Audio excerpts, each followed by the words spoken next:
différente, je suis un expert. Je t'ai déjà dit plusieurs fois que mon expertise, c'est les canalisations. Bien, mais je vais quand même essayer de m'en sortir, et contre mauvaise fortune, je vais essayer de faire mon cœur. Alors, l'insuffisance cardiaque à fraction d'éjection préservée est un réel problème de santé publique qui représente 1 à 6% de la population générale et c'est responsable de 50% des hospitalisations pour insuffisance cardiaque. C'est une entité extrêmement hétérogène par sa présentation clinique, ses étiologies et ses comorbidités associées. Sa physiopathologie, même si ce n'est pas l'objet de la présentation, se résume au développement d'une rigidité artérielle, d'une dysfonction endothéliale qui, associée à une rigidité myocardique, provoquant une altération de la réserve diastolique, systolique, du couplage ventriculo-artériel et finalement une rétention hydrosolique. Son diagnostic clinique n'est pas toujours aisé, c'est pour ça qu'il y a une approche multiparamétrique. Outre les causes secondaires connues, il faut aussi savoir penser aux cardiopathies infiltratives et en tête de file, actuellement, on parle beaucoup de l'amylose cardiaque. Quelle définition donner?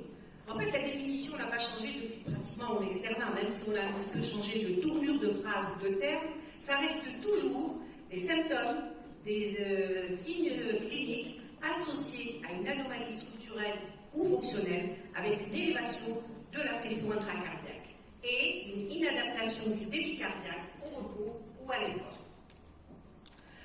Alors, par contre, l'insuffisance cardiaque à fraction d'éjection préservée, bien sûr avec les signes cliniques, la symptomatologie, et il faut impérativement mettre en évidence les anomalies fonctionnelles ou les anomalies morphologiques avec une augmentation des peptides natriurétiques et, élément fondamental, c'est que la fraction d'éjection à l'échocardiographie reste au-delà de 50%, égale ou au-delà de 50%.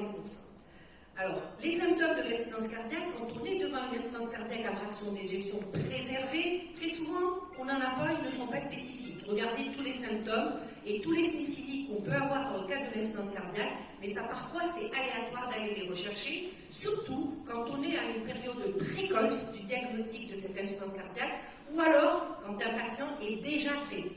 Donc, il ne faut surtout pas s'attarder à la clinique. Ceci étant, ça reste un élément important et fondamental pour démarrer l'éventualité d'aller vers ce diagnostic-là. Retenez quand même que on appelle ça un phénotype de type 3 par rapport au phénotype 1 ou 2 de l'insuffisance cardiaque à fraction réduite ou moyennement réduite.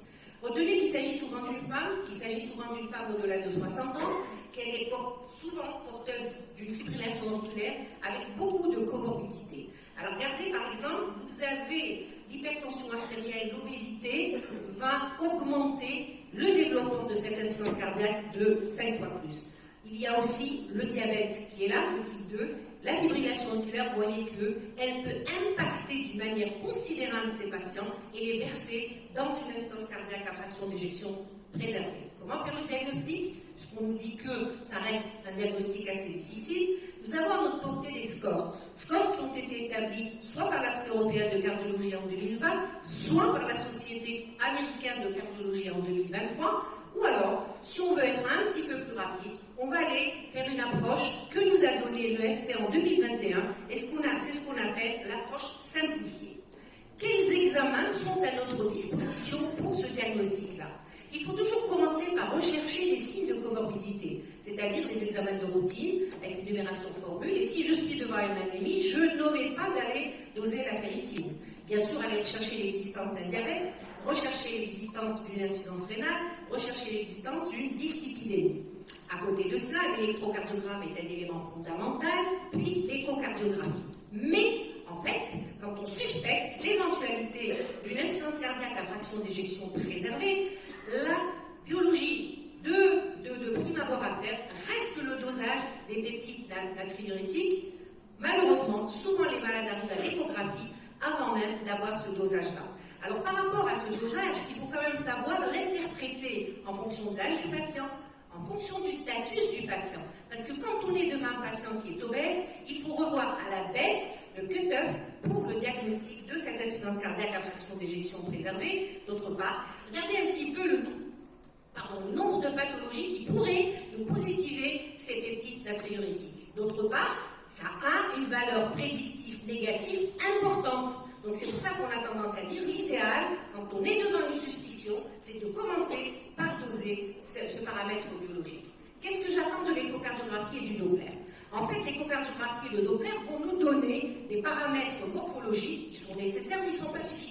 C'est quoi ces paramètres morphologiques? C'est le remodelage du ventricule gauche avec une épaisseur pariétale relative qui va être au-delà de 0,42.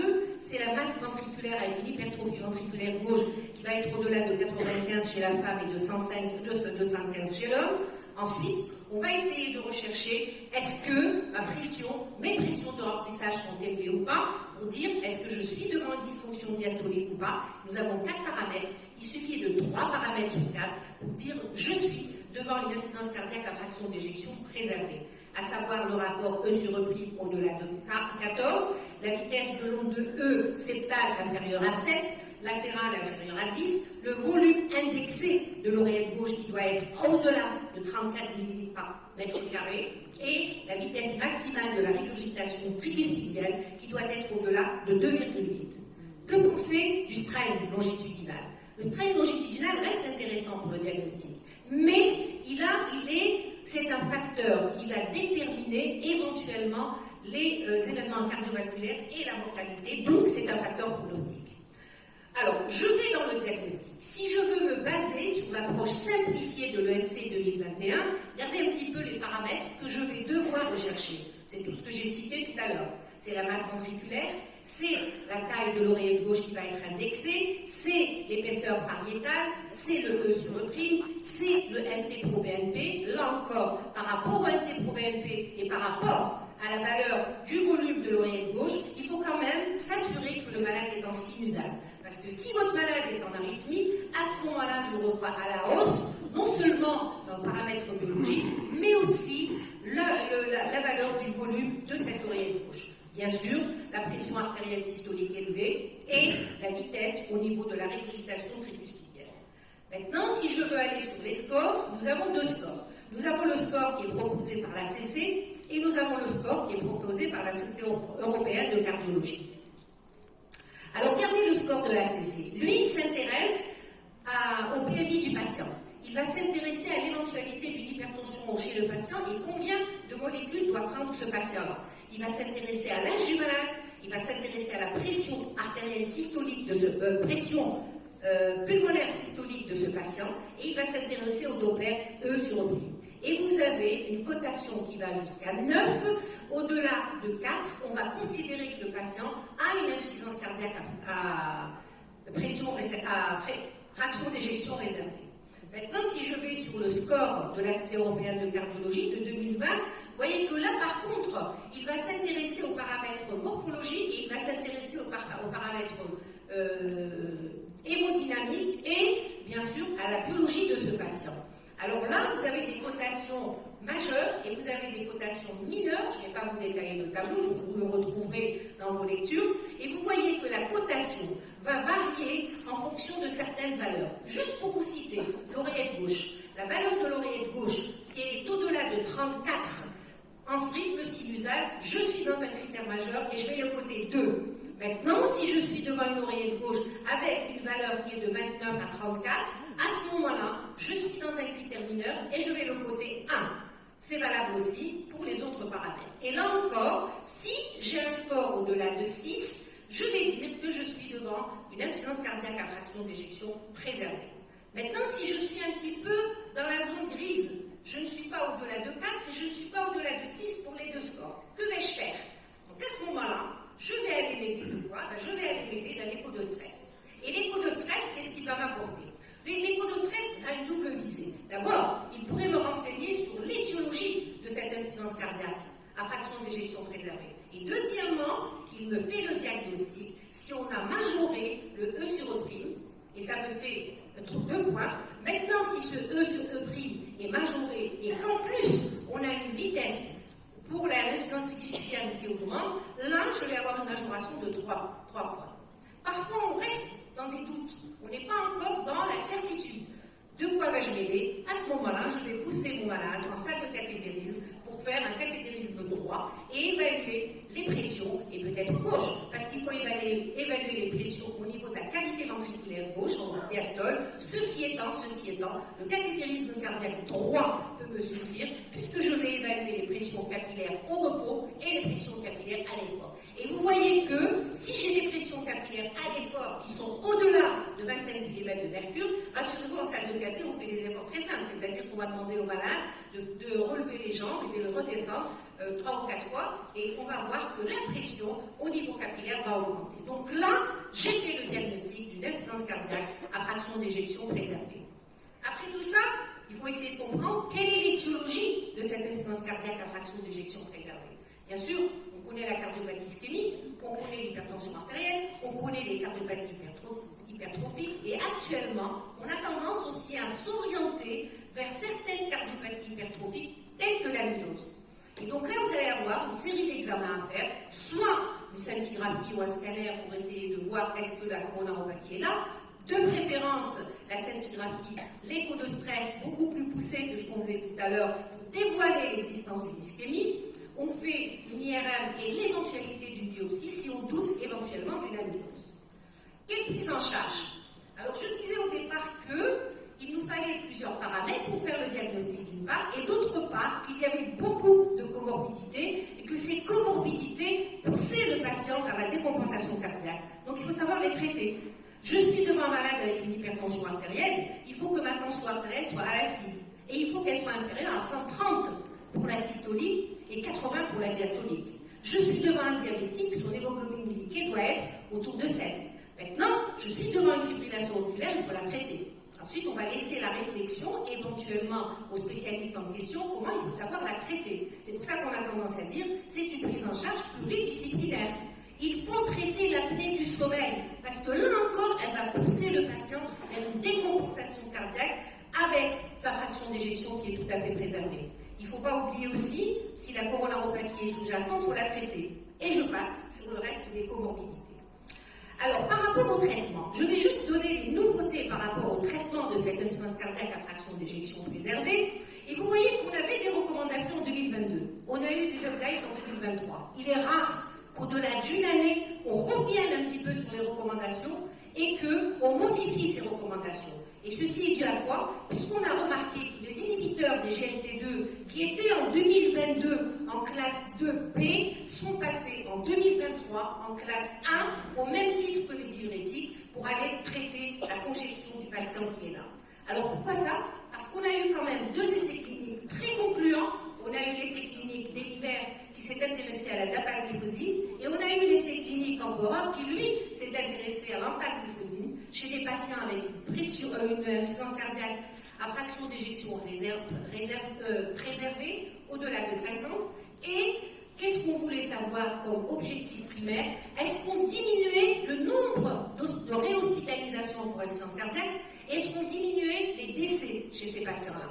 On a remarqué quoi? On a remarqué que par rapport à l'éventuelle décompensation cardiaque, on était nettement bénéfique. Ce qui n'était pas le cas pour les décès cardiovasculaires, mais ceci s'explique probablement par ces patients qui sont âgés et qui ont des comorbidités et qui parfois ont des mortalités autres que cardiovasculaires. Alors, ça c'est juste pour vous montrer en regardant les courbes, quand vous regardez les courbes au niveau par rapport à l'hospitalisation, vous voyez que les 2 courbes vont diverger dès le départ. Ça veut dire que ces thérapeutiques sont bénéfiques. Et dans les écrits, on nous dit que ces thérapeutiques sont bénéfiques déjà à partir du 15e jour. Donc il faut surtout les positionner quand c'est nécessaire chez nos patients.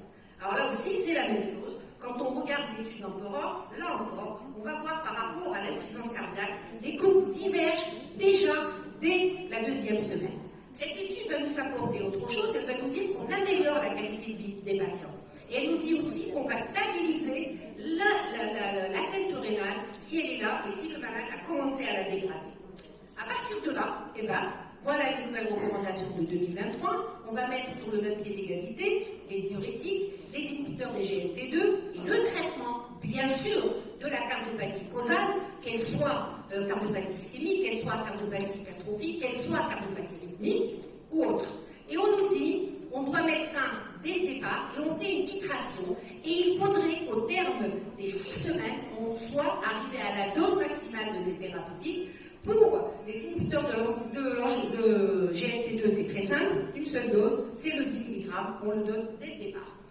Alors, après les inhibiteurs des GLT2, est-ce qu'on a autre chose dans le cadre de l'insuffisance cardiaque à fraction d'éjection préservée? Ben oui, on a une étude qui a été rapportée en 2023 par rapport à la sémaglutide, STEP-HF, qui elle s'est intéressée à ces insuffisants cardiaques, mais obèses, avec un BMI qui allait au-delà de 30. Et là, qu'est-ce qu'on remarque? Eh bien, on va diminuer de 15% au bout de l'année le surpoids du patient et on va minimiser les hospitalisations pour insuffisance cardiaque à fraction d'éjection. La dernière étude, et c'est là que je vais finir, c'est l'étude Finhart, insuffisance cardiaque, qui a comparé finérenone au placebo. Et là encore, on va voir que sur les 6000 patients qui ont été intéressés, qui ont été recrutés, sur 650 centres et 37 pays, avec un âge moyen de 72 ans, on remarque là aussi qu'on va diminuer les réhospitalisations pour insuffisance cardiaque, mais on ne fait pas mieux par rapport au placebo, par rapport au décès cardiovasculaire, par rapport à la finérenone. C'est juste pour vous montrer les courbes, là aussi, on va voir que par rapport aux hospitalisations, on a mieux avec finérenone versus le placebo. Et là, à partir de 2023, les recommandations qui arrivent, on nous dit que cette molécule, qui est un minéralocorticoïde, devrait être proposée aux patients diabétiques avec atteinte rénale. Ça va permettre de diminuer le nombre d'hospitalisations. Je vais conclure en disant que l'insuffisance cardiaque à fraction d'éjection préservée est en croissance. Je vais dire qu'elle impacte la qualité de vie du patient parce qu'on a plus souvent des hospitalisations et on a des mortalités qui restent importantes. Le diagnostic n'est pas toujours aisé, il faut toujours revenir au score pour faire votre diagnostic. Il y a des comorbidités chez ces patients, donc la prise en charge devrait être multidisciplinaire. Alors l'avancée notable, c'est l'apparition des inhibiteurs des GLP2 et des analogues des GLP1. La finérenone n'a pas donné son dernier mot et je vous remercie.